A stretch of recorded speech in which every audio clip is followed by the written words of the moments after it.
ನಮಸ್ಕಾರ. ಪರಮ ಪ್ರಶಸ್ತವಾದ ನವರಾತ್ರೋತ್ಸವ ನಿನ್ನೆ ತಾನೇ ಮುಗ್ದಿದೆ. ಇವತ್ತು ಆ ನವರಾತ್ರೋತ್ಸವದ ಮುಂದುವರೆದ ಭಾಗವಾಗಿ ವಿಜಯದಶಮಿಯ ಪರಮ ಪ್ರಶಸ್ತ ಹಬ್ಬವನ್ನು ನಾವೆಲ್ಲರೂ ಆಚರಿಸ್ತಾ ಇದ್ದೀವಿ. ವಿಜಯದಶಮಿ ಹೆಸರೇ ಸೂಚಿಸೋ ಹಾಗೆ ವಿಜಯಕ್ಕೆ ಹೇಳಿ ಮಾಡಿಸಿದಂಥ ಒಂದು ದಿನ. ದುಷ್ಟ ಸಂಹಾರವನ್ನು ಮಾಡಿದಂತಹ ದುರ್ಗಾ ಪರಮೇಶ್ವರಿ ಸಮಸ್ತ ದೇವತಾಗಣದಿಂದ ದೇವ ಯಕ್ಷ ಗಂಧರ್ವ ಕಿನ್ನರ ಕಿಂಪುರುಷ ಮಾನವ ದಾನವಾದಿಗಳೆಲ್ಲರೂ ಸೇರಿ ಜಗನ್ಮಾತೆಯನ್ನು ಸ್ತುತಿಸುವಂತಹ ಅವಳ ಆ ದುಷ್ಟ ದಮನ ಶಕ್ತಿ ಕ್ಷಾತ್ರವನ್ನು, ಅವಳ ಧರ್ಮ ರಕ್ಷಣೆಯ ದೀಕ್ಷೆಯನ್ನು, ಅವಳ ಮಾತೃತ್ವವನ್ನು, ವಾತ್ಸಲ್ಯವನ್ನು, ಅವಳ ಶಕ್ತಿ ಸ್ವರೂಪದ ವೈಭವೋಪೇತವಾದಂಥ ನಾನಾ ಸ್ವರೂಪಗಳನ್ನು ಆರಾಧಿಸುವಂಥ ದಿನವೇ ವಿಜಯದಶಮಿಯಾಗಿದೆ. ನಮ್ಮ ಪರಂಪರೆಯಲ್ಲಿ ಈ ಶರದೃತುವೇ ಕ್ಷಾತ್ರಕ್ಕೆ ಶಕ್ತಿಗೆ ಮಾಡಿಸಿದಂಥ ಮಾಸ. ಈ ಶರತ್ಕಾಲದಲ್ಲೇ ಎಲ್ಲರೂ ಕೂಡ ಸೀಮೋಲ್ಲಂಘನ ಮಾಡೋರು ಅಂದರೆ ಶತ್ರುನಾಶಕ್ಕೆ ಯುದ್ಧಗಳಿಗೆ ಹೊರಡ್ತಾ ಇದ್ದದ್ದು. ಹಾಗಾಗಿ ಈ ವಿಜಯವನ್ನು ವಿಶೇಷವಾಗಿ ಆಚರಿಸುವಂಥ ಸಂದರ್ಭವೇ ಇದಾಗಿದೆ. ರಾವಣರ ಯುದ್ಧವು ಮುಗಿದು ರಾಮನು ವಿಜಯೋತ್ಸವವನ್ನು ಆಚರಿಸಿದಂತಹ ದಿನವೇ ವಿಜಯದಶಮಿ ಅಂತಲೂ ಕೂಡ ಪರಂಪರೆ ನಂಬುತ್ತೆ. ಹಾಗೆ ರಾಮಲೀಲಾ ಮೈದಾನದಲ್ಲಿ ನಾವು ಡೆಲ್ಲಿನಲ್ಲಿ ಬೇರೆ ಬೇರೆ ಊರಲ್ಲಿ ನೋಡ್ತೀವಿ ಹೇಗೆ ರಾವಣ ಇಂದ್ರಜಿತ್ ಮುಂತಾದಂಥ ಕುಂಭಕರ್ಣಾದಿಗಳನ್ನು ಸುಟ್ಟು ದುಷ್ಟ ದಮನ ಶಿಷ್ಟ ರಕ್ಷಣದ ಒಂದು ದೌಷ್ಟ್ಯದ ದಮನ ಮತ್ತು ಸಜ್ಜನಿಕೆಯ ಧರ್ಮದ ಒಂದು ಜಯವನ್ನು ನಾವು ಭಾವಿಸ್ತೀವಿ ಅಂತ. ಹಾಗೆ ವಿಜಯದಶಮಿ ನಮ್ಮ ಕರ್ನಾಟಕದಲ್ಲಿ ಹಿಂದೆ ಹಂಪೆಯಲ್ಲಿ ವಿಜಯನಗರ ಸಾಮ್ರಾಜ್ಯವು ತನ್ನ ಉತ್ತುಂಗದ ದಿನಗಳಲ್ಲಿದ್ದಂಥ ಸಂದರ್ಭದಲ್ಲಿ ಅಲ್ಲಿ ಅದ್ಭುತವಾದ ರೀತಿಯಲ್ಲಿ ಮಹಾನವಮಿ ಡಿಬ್ಬ ಅಂತಲೇ ಇದೆ. ಅಲ್ಲಿ ಈ ನವಮಿಯ ಈ 9 ದಿವಸಗಳ ನವರಾತ್ರಿಯನ್ನು ಮತ್ತು ವಿಶೇಷವಾಗಿ ವಿಜಯದಶಮಿಯ ಶೋಭಾಯಾತ್ರೆಯನ್ನು ಮಾಡ್ತಾ ಇದ್ರು. ಈ ವಿಜಯದಶಮಿಯಂದು ವಿಜಯೋತ್ಸವವನ್ನು ಜಗನ್ಮಾತೆಯ ದುರ್ಗಾ ಪರಮೇಶ್ವರಿಯ ಧರ್ಮದ ವಿಜಯೋತ್ಸವವನ್ನು ಮಾಡ್ತಾ ಇದ್ರು. ಎಲ್ಲ ಸಾಮಂತರಾಜರು ಬಂದು ಕಪ್ಪ ಕಾಣಿಕೆಗಳನ್ನು ಸಲ್ಲಿಸೋದು, ದರ್ಬಾರ್ ನಡೆಸುವಂಥದ್ದು, ದೊಡ್ಡ ರಾಜಸಭೆ ನಡೆಸುವಂಥದ್ದು ಮತ್ತು ಪಟ್ಟದ ಆನೆಯ ಮೇಲೆ ಮಹಾರಾಜ ಕುಳಿತು ಚಿನ್ನದ ಅಂಬಾರಿಯಲ್ಲಿ ಕುಳಿತು ಶೋಭಾಯಾತ್ರೆ ಹೋಗುವಂತಹ ವೈಭವದ ದೃಶ್ಯಗಳು, ಆ ಊರಿನ ಸೈನ್ಯ ಪ್ರದರ್ಶನ, ಮಲ್ಲಯುದ್ಧ ಮುಂತಾದಂತಹ ಹಲವಾರು ಬಗೆಯ ಶಕ್ತಿ ಪ್ರದರ್ಶನದ ಆಟಗಳು, ಪಾಠಗಳು ಮತ್ತು ಸ್ತಬ್ಧ ಚಿತ್ರಗಳು. ಇವಾಗ ಸ್ತಬ್ಧ ಚಿತ್ರದ ಕಲ್ಪನೆ ಬಂದಿದೆ. ಹಿಂದೆ ಸಾಕ್ಷಾತ್ತಾಗಿ ಕಲಾವಿದರೇ ಬಂದು ಅದನ್ನೆಲ್ಲ ಮಾಡ್ತಾ ಇದ್ರು. ಗೀತ ನೃತ್ಯಗಳೊಂದಿಗೆ, ಸಕಲ ವಾದ್ಯಗಳೊಂದಿಗೆ, ಎಲ್ಲ ಬಗೆಯ ಜಾನಪದ ನೃತ್ಯಗಳು, ಶಾಸ್ತ್ರೀಯ ನೃತ್ಯಗಳು ಎಲ್ಲವೂ ಸೇರಿ ಆ ಶೋಭಾಯಾತ್ರೆಯಲ್ಲಿ ಅದ್ಭುತವಾಗಿ ಈ ನಾಡು ನುಡಿಗಳ ಸಂಸ್ಕೃತಿಯ ಎಲ್ಲ ಸದಂಶಗಳನ್ನು ಎಲ್ಲ ಸುಂದರಾಂಶಗಳನ್ನು ಅಲ್ಲಿ ಪ್ರತಿಪಾದಿಸುವಂಥ ಸಂದರ್ಭ ಇದಾಗಿತ್ತು.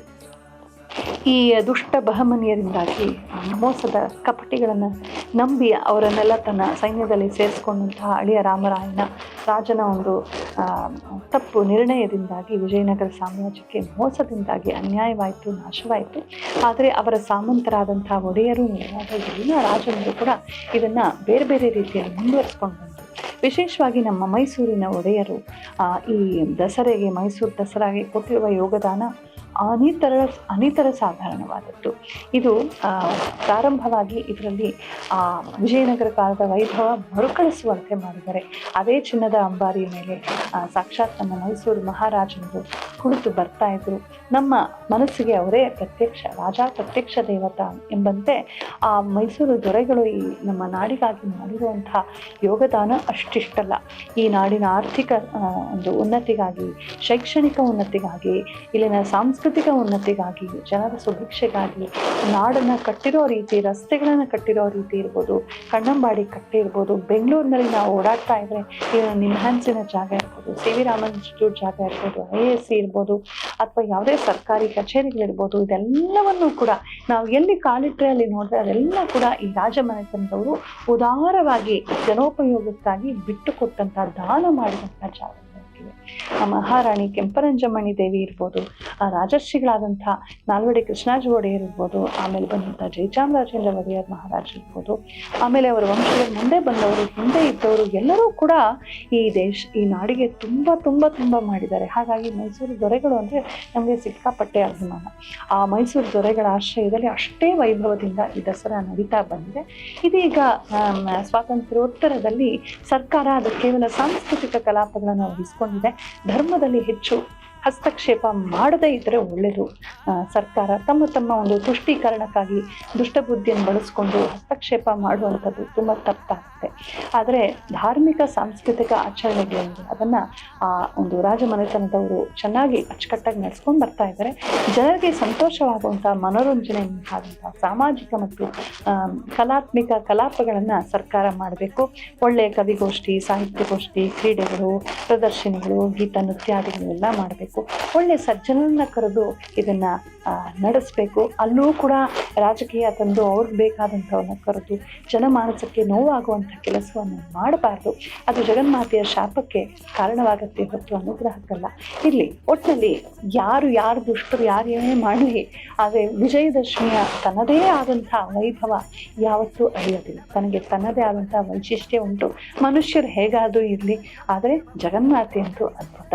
ನಮ್ಮ ಮೈಸೂರಿನ ದಸರಾ ಜೀವನದಲ್ಲಿ ಒಮ್ಮೆ ಆದರೂ ಕಣ್ಣಲ್ಲಿ ನೋಡದೆ ಹೋದರೆ ಏನು ಪ್ರಯೋಜನ, ಏನು ವೈಭವೋಪೇತ.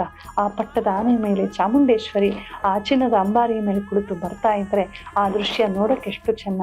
ಆ ಜನಸಾಗರದ ಮಧ್ಯದಲ್ಲಿ ಆ ದೇವಿ ಸಾಗುತ್ತಾ ಇದ್ದರೆ ಆ ಮಹಿಷಮರ್ದಿನಿ ನೋಡೋದಕ್ಕೆ, ಆ ಸುತ್ತಲೂ ನಡೆಯುವಂಥ ಸಾಂಸ್ಕೃತಿಕ ಕಲಾಪಗಳನ್ನು ನೋಡೋದಕ್ಕೆ ಇಡೀ ದಿನ ಚಾರ್ಜಪ್ ಆಗಿಬಿಟ್ಟಿರ್ತೀವಿ. ನೋಡಿ ನೋಡಿ ನೋಡಿ ನೋಡಿ ಎಷ್ಟು ಆನಂದ ಪಡ್ತೀವಿ. ಇಂಥ ಆನಂದ, ಇಂತಹ ಅತಿಶಯವಾದಂಥ ವಿಶಿಷ್ಟ ಪ್ರಶಸ್ತ ಆನಂದ ಏನಿದೆ ಅದು ವಿಜಯದಶಮಿಗೆ ಸೇರಿರುವಂಥದ್ದು. ಇವತ್ತಿನ ದಿನ ತುಂಬ ಜನ ತಮ್ಮ ತಮ್ಮ ವಿಜಯೋತ್ಸವವನ್ನು ಬಗೆಯಾಗಿ ಆಚರಿಸ್ತಾರೆ. ಹಿಂದೆ ರಾಜಂದ್ರು ತಮ್ಮ ತಮ್ಮ ವಿಜಯೋತ್ಸವಗಳನ್ನು ಇವತ್ತಿನ ದಿನ ಆಚರಿಸ್ತಾ ಇದ್ರು. ಸಕಲ ರೀತಿಯ ವಿಜಯಗಳು ನಮಗೆ ಉಂಟಾಗಲಿ ಅಂತ ಹೇಳಿ ವಿಜಯದಶಮಿಯ ದಿನ ತಮ್ಮ ಕೆಲವು ಕಲಾಪಗಳನ್ನು ಪ್ರಾರಂಭ ಮಾಡುವಂಥವರು ಇರ್ತಾರೆ. ಒಟ್ಟಿನಲ್ಲಿ ವಿಜಯದಶಮಿ ಹೆಸರೇ ಸೂಚಿಸುವಂತೆ ವಿಜಯಗಳ ಒಂದು ಆಚರಣೆ, ವಿಜಯಲಕ್ಷ್ಮಿಯ ಆಚರಣೆ, ವಿಜಯ ದುರ್ಗೆಯ ಆಚರಣೆ. ಅಂತ ದುರ್ಗಾ ಪರಮೇಶ್ವರಿ ಧರ್ಮಕ್ಕೆ ಜಯವನ್ನು ತರಲಿ, ಅಧರ್ಮವನ್ನು ನಾಶಗೊಳಿಸಲಿ ಮತ್ತು ದೇಶದಲ್ಲಿ ಆರೋಗ್ಯ, ಸಂತೋಷವನ್ನು, ಸುಭಿಕ್ಷವನ್ನು, ಸಮೃದ್ಧಿಯನ್ನು, ಸಂಪತ್ತನ್ನು ಮತ್ತು ಧರ್ಮ ಜಾಗೃತಿಯನ್ನು ಉಂಟು ಮಾಡಲಿ ಅಂತ ನಾವೆಲ್ಲೂ ಪ್ರಾರ್ಥಿಸೋಣ. ಈ ಸುಂದರವಾದಂಥ ನವರಾತ್ರ ಸಂಪನ್ನವಾಗಿ ವಿಜಯದಶಮಿಯೊಂದಿಗೆ, ಶೋಭಾಯಾತ್ರೆಯೊಂದಿಗೆ, ಆ ಮೈಸೂರಿನ ಚಾಮುಂಡೇಶ್ವರಿಯ ದರ್ಶನದೊಂದಿಗೆ ಮನೆ ಮನೆಯಲ್ಲೂ ಚಾಮುಂಡೇಶ್ವರಿನ ಇಡೀ ದಿನ ನೋಡಿ ನೋಡಿ ನೋಡಿ ನೋಡಿ ಹಿಗ್ಗುತ್ತಾ ಇರ್ತೀವಿ.